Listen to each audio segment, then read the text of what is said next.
Hey everyone, and welcome back, y'all. We are back with a pretty decent size pantry stock up. Now, all the canned goods that you're seeing here, there's a lot, y'all, and we're going to talk about the food that's in the back thawing out. We're going to talk about all of this, y'all. Didn't cost me anything out of pocket this week at all. These all came up from my prepper pantry. Now, if you all have been with me since I was in my prepper pantry channel, which was Without Limits Missouri Prepper, that I ended up changing to Living Without Limits, and I had shut that down for a significant amount of time now. I've had a lot of people, y'all, come and ask me, we miss your preps. We really would like to see you prep again. And I'm a little hesitant to reopen that channel. I was going to flip that channel into something else for my daughter. We haven't had the time to do so, and that channel has just laid dormant for a while. Now it's called Living Without Limits, and there is no visual video on there for anybody to see. So, with that being said, I am going to put this video up. Let's see what happens. Now, does that mean that I'm going to go back to prepping? I don't know, y'all. I shut the channel down for quite a while for my own personal reasons, not any kind of threatening reasons. The reason people liked the way that I prep was because I wasn't fear-based. I wasn't clickbait, and I can't stand either one of those. So, if you're watching Living Without Limits, that's me, y'all. But if you're seeing this from my budgeting channel, which this is what I'm going to put up on my budgeting channel, but I'm also going to throw this video up on my other channel to see what happens. My channel here is Without Limits Budgets with Erin Lynn. So, back to what I was saying. Once a month, we start looking at our cabinets and seeing what I keep telling my son, run down and grab this, run down and grab this. It gets to be a pain, y'all, to run up and down 12 stairs, go clear across the other side of the basement, which is over 900 square feet, and then come back up. So every 4 to 6 weeks or so, we do a major restock in our kitchen pantry.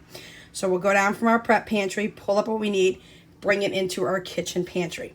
Now, we have been eating off our prep pantry for 5 months, y'all. 5 months, and we're not done yet. We are right now on a really big crunch in our house to eat what we have in stock and not go out and buy hardly anything. So it's like I want to say it's a shelf challenge, but it's not, y'all. It's pretty much a prep challenge for us due to the fact that we have so much in stock. It's not really even much of a challenge because we have the food in stock. We have multiple freezers just filled to the brim that we're eating down as well. AKA, which you'll see here in a minute when you see what I pulled out for this week so far for dinners coming up. So with that being said, I want to show you what we got going on here. And I want to talk to you a little bit about a couple of extra things. So another thing that I needed to stock up on, and I do have dressings and all that I will be showing in another video. Now, y'all, I must be obsessed with seasonings. I don't know, maybe. But these are a big, huge bin full of different seasonings. I get my seasonings from either Walmart, Aldi, or Sam's Club, depending on which seasoning I need and what sizes I need. So I have a ton of seasonings in stock, y'all. They're piled in here. They're piled up high. There's huge seasonings. There's small seasonings. I have mason jars full of seasonings as well. Y'all, I'm just like the seasoned queen, I guess. I don't know. So we're going to back stock and restock seasonings as well. If the containers on my other side of my kitchen, which are actually almost 7 foot tall shelves, I believe, just like my prep pantry is downstairs. I put 2 shelves up here as well. Then if they're empty, I will just try to fill the new one up with and top it off with what was left in the smaller bottle, or the other bottle. It's about the same size. So I can just kind of marry them together.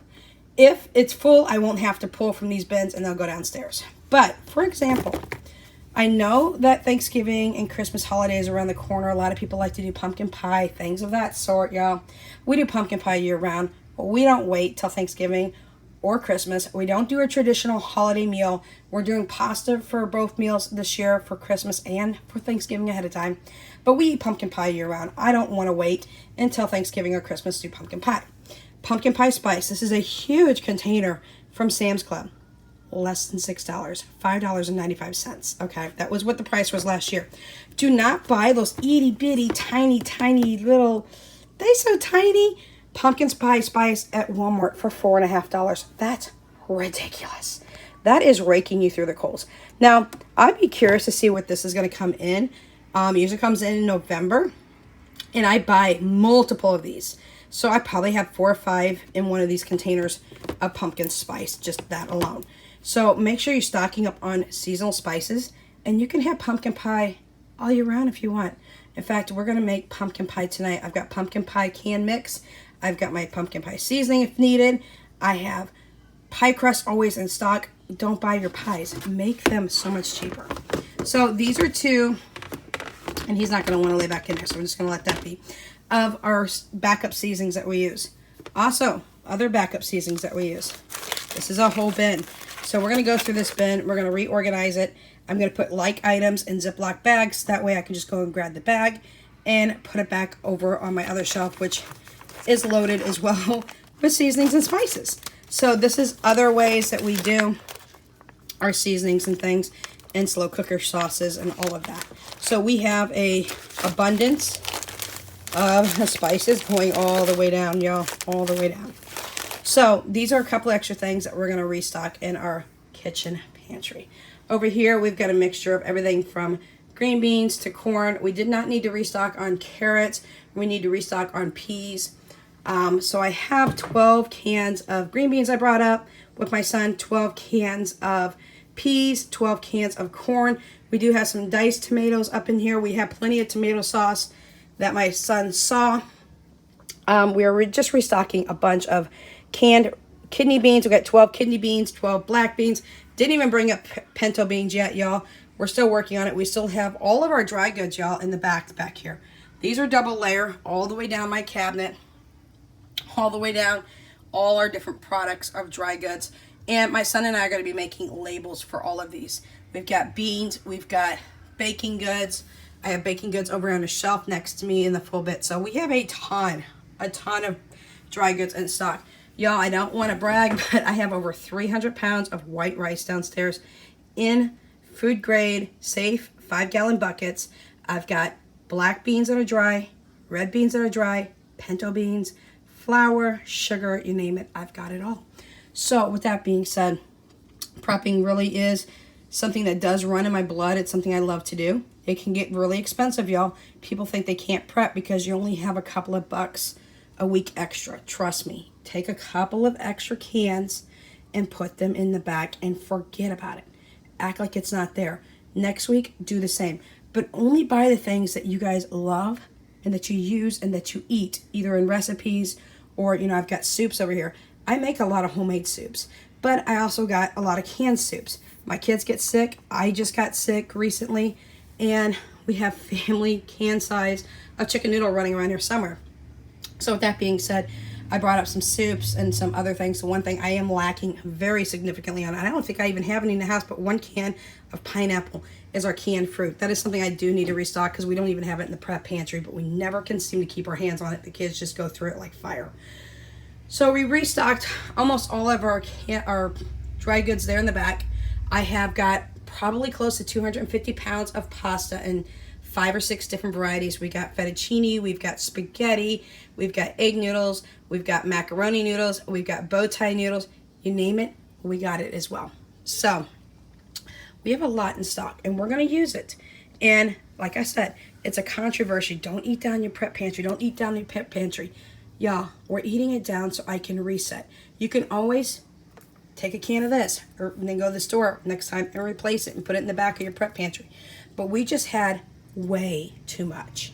And I do mean way too much. And that's not me bragging, y'all. That's me telling you. We are crunching the numbers right now. We are going to take what we don't use for our grocery budget, which is I allot $800 a month on a 4-week month. I do $1,000 on a 5-week month. That's $200 per week. Excuse me. Why do I need to go to the store and get more green beans when I've got 160 cans of green beans in stock downstairs? No. Excuse me. My money can be spent better on other things. All the grocery money that we're not spending right now, We are pushing that aside. We're not doing a shelf pantry challenge, y'all. We're doing a prep pantry challenge. That's what it's coming down to.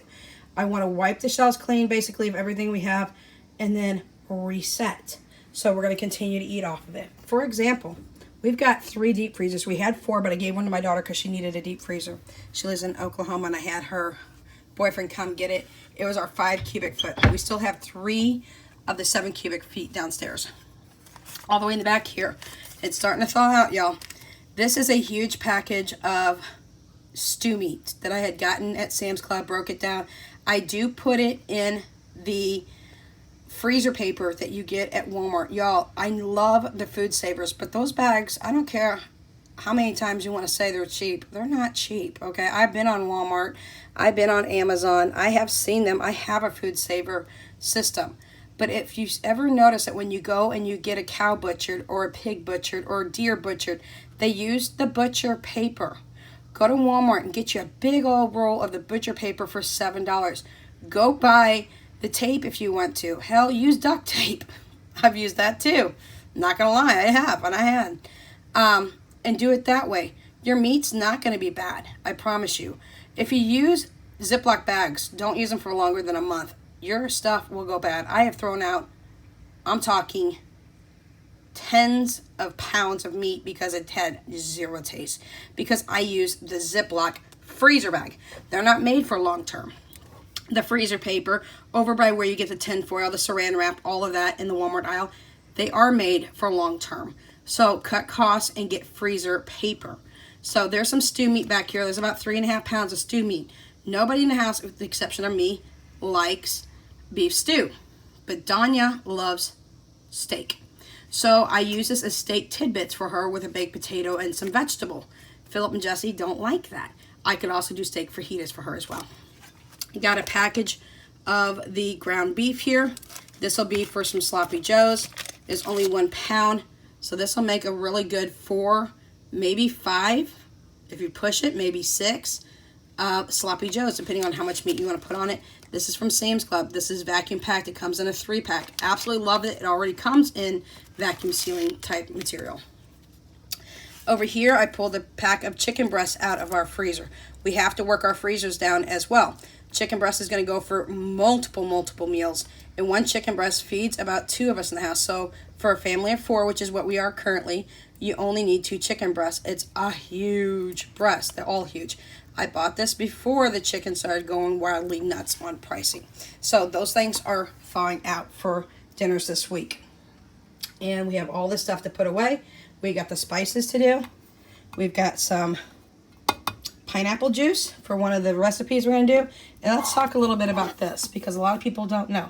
I don't have a Costco's membership, y'all. However, I do use Instacart a lot because I'm blind, y'all. Oh, yeah, I'm blind. I can't see. So I don't drive. But I do have Instacart, and it allows me to shop through Sam's Club and Costco's for free without a membership. Now, I don't get the in-store prices unless I have a membership. I do have a Sam's Club membership. However, these big canisters of Country Tide lemonade usually run anywhere between $8 and $9.50 for a can. Right about September, October, y'all, watch at your local Costco's. These dropped down to $3.15. Last year, I bought 15 cans of these at $3.15. Y'all, we drink lemonade year-round. We eat hot dogs and chili dogs year-round. I don't wait till summer. We like what we like to eat, and I buy it when I can get it cheap like this. I buy them up. I will buy 15 or 20 canisters. I'll take the bite. I'll buy it then. I'm not paying $9 for these, even at Walmart. $9 for a canister. We go through so much lemonade in this house. It's crazy. But I got it at Costco's last year. I want to say it was the end of September, beginning of October. So keep an eye out for the lemonade to drop drastically in price. When it gets down to $3.50 a can, or down to even $3.15, I was buying it starting out at $3.50, and they dropped to $3.15 a week after I had bought 6 of them, and then I just went gung-ho and bought a bunch more. So we have a ton of them still left in stock. So watch for these to drop at Costco's, please. So anyways, I just wanted to come in here and show you that. My cabinets are not completely arranged appropriately, but we're going to be working on getting them rearranged. This is what I currently have in the cabinets right now. Yes, I live in a very old house, y'all. So my cabinets are not in the best of shape. I don't own the house, so therefore I'm not going to replace the cabinets. If ever in the future I did own this house, I'd be ripping these cabinets out and doing it myself. I did bring up some beefaroni. I also brought up some spaghetti and meatballs that Jesse really likes. At the very top up there, you don't see them all, but there are still 8 boxes of 100 count tea. We drink a lot of tea in this house, y'all. A lot of sweet tea, a lot of hot tea. So I just wanted to come on here and show you what we're doing. We are doing, again, a prep challenge. Not a pantry challenge, not a shelf challenge, but a prep pantry challenge. Trying to eat down a lot of our preps to restock. Again, if you're watching this video from Living Without Limits, that's me on this side. If you're watching it from Without Limits Budgets with Erin Lynn, again, that's still me. I'm just going to put this video up on both sides because I do have my budgeting channel going nonstop. But I did not have a video up anymore on my Living Without Limits. And I just want to see and kind of test the waters again to see if things have calmed down and cooled down. I do not ever fear anybody into prepping. I do not ever do any kind of clickbait. It's not something that's in my nature. It's not something I do for getting money or anything of that sort. I won't do it. I have turned down multiple companies that when I did have my prepper challenge who wanted me to use their products and promote them, and it wasn't a product I was using, so I wouldn't do it. So I keep real. So if you have any questions, comments, concerns, any of that, leave it down in the comment section down below. And we'll catch you in the next video. Until then, Without Limits is out.